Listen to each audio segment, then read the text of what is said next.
দরজাটা ধীরে টেনে বন্ধ করলো সমর। বাইরে মৃদু বাজছে গান, পাশের ঘর থেকে হাসাহাসির শব্দ ভেসে আসছে। ভাই বোনেরা গানের লড়াই খেলছে হয়তো। কিন্তু এই ঘরটা, এটা যেন এক ভিন্ন গ্রহ, একটা নিঃশব্দ গ্রহ, যেখানে শব্দেরও সাহস নেই ঢুকতে। ঘরের মধ্যে গোলাপ আর রজনীগন্ধার গন্ধ ভেসে বেড়াচ্ছে। সে গন্ধে যেন আরো বেশি নার্ভাস হয়ে উঠছে সমর। চোখ পড়ে গেল টেবিলের দিকে। বউয়ের সাজ সরিয়ে রাখা হয়েছে, তার জায়গায় এক টুকরো সাদামাটা চীনামাটির ফুলদানি, তার মধ্যে গুঁজে রাখা গোলাপ, জারবেরা, রজনীগন্ধা। বিছানায় বসে আছে প্রিয়াঙ্কা।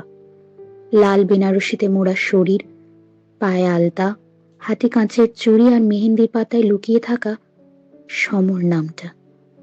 লাজে, সংশয়, উত্তেজনায় জড়ানো এক অচেনা রাতের গল্প।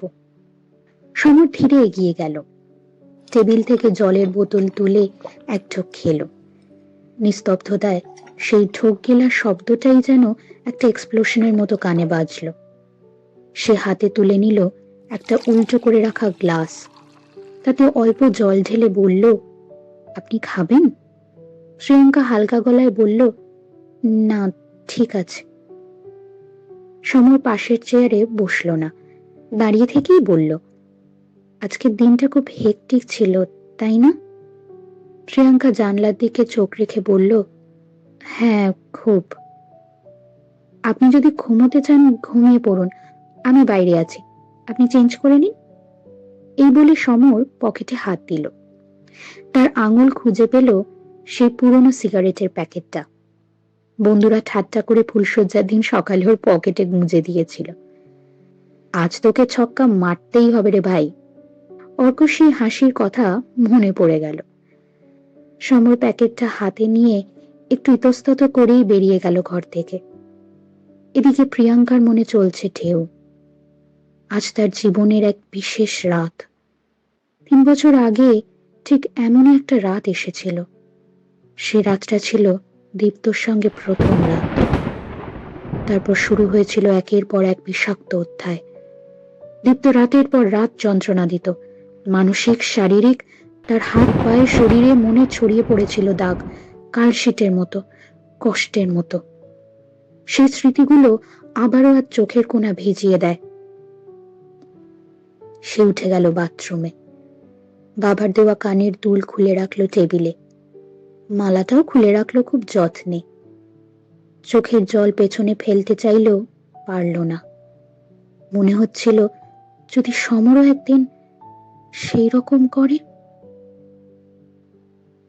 কিন্তু আজ সমরের চোখে তো কিছু আলাদা দেখা যাচ্ছে, কিছু অন্যরকম। সমর বারান্দায় দাঁড়িয়ে সিগারেট জ্বালালো। এক টান দিয়ে ধোঁয়া ছাড়তে ছাড়তে ভাবলো, আমি কি পারবো? এই সম্পর্ক, এই দায়িত্ব, এই মেয়েটাকে ভালো রাখতে পারবো? তার পকেটে হাত দিল, দেখলো হীরের হাতটা এখনো আছে। সে নিজেই প্রথম কাউকে উপহার দিচ্ছে এভাবে, এই আবেগ নিয়ে। দরজায় ধীরে টোকা দিল, আসতে পারি? ভেতর থেকে এলো শান্ত গলা, হ্যাঁ, আসুন। প্রিয়াঙ্কাকে দেখে মুখ খুলল। আপনাকে আজ খুব সুন্দর লাগছে, এই নীল কুর্তিটা একদম অপূর্ব দেখাচ্ছে। প্রিয়াঙ্কা লজ্জা পেয়ে বলল, তাই? একেবারে ঠিক এই রকমই আপনাকে দেখতে চাই সব সময়। সমর পকেট থেকে হাতটা বের করে বলল, এটা আপনার জন্য। প্রিয়াঙ্কা অবাক হয়ে জিজ্ঞেস করল, কিন্তু কেন? শুনেছি ফুলশয্যায় একটা কিছু উপহার দিতে হয়, কখনো কাউকে কিছু দিইনি এরকম করে, ভেবেছিলাম আপনাকে একটা কিছু দিই। খুব সুন্দর, কিন্তু আমি তো কিছুই আনিনি আপনার জন্য। সমর একটু চুপ করে রইল, তারপর চোখের এক রাশ সত্যতা নিয়ে বলল, আপনি তো আমার জন্য সবচেয়ে বড় উপহার। এই কথা শুনে যেন হাওয়া বন্ধ হয়ে গেল এক মুহূর্তে। প্রিয়াঙ্কার সহ্য করতে পারল না।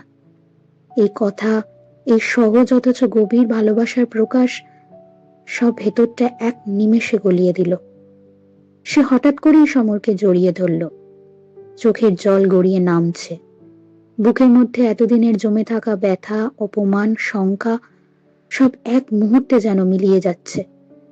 সমর হতবাক, স্তব্ধ। তার বুকের মধ্যে একটা ঝড় বয়ে যাচ্ছে। এই ভালোবাসা কি সে ধরে রাখতে পারবে? কিছুক্ষণ পর প্রিয়াঙ্কা নিজেকে সামলে বলল, সরি, একটু আবেগপ্রবণ হয়ে পড়েছিলাম, আপনি ফ্রেশ হয়ে নিন। সমর শুধু মাথা নেড়ে ঘড়ি খুলে টেবিলে রাখলো, জামা প্যান্ট নিয়ে বাথরুমে চলে গেল। বেরিয়ে এসে জিজ্ঞেস করলো, আলো নিভিয়ে দেব? হ্যাঁ, নিভিয়ে দিন। ঘরটা অন্ধকার হয়ে গেল। দুজন বিছানার দুই পাশে চুপচাপ শুয়ে পড়ল। কোনো প্রশ্ন নেই, কোনো কথা নেই, তবু বুকের মধ্যে হালকা কাঁপুনি, কৌতূহল, টান। সমর ধীরে প্রিয়াঙ্কার হাতটা ধরল। প্রিয়াঙ্কা একটু চমকে উঠল, কিছু বলল না, একটু নিঃশ্বাস ফেলল। তারপর নিঃশব্দে ধীরে ধীরে সে সমরের কাছে সরে এলো, ভরসার মতো, নরম আলোয় ভেজা এক নতুন ভোরের মতো।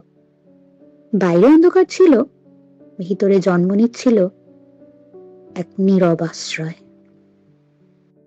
শুনলেন নীরব আশ্রয়, লিখেছেন রিয়ান রায়, বর্ণনায় রূপসা সেন।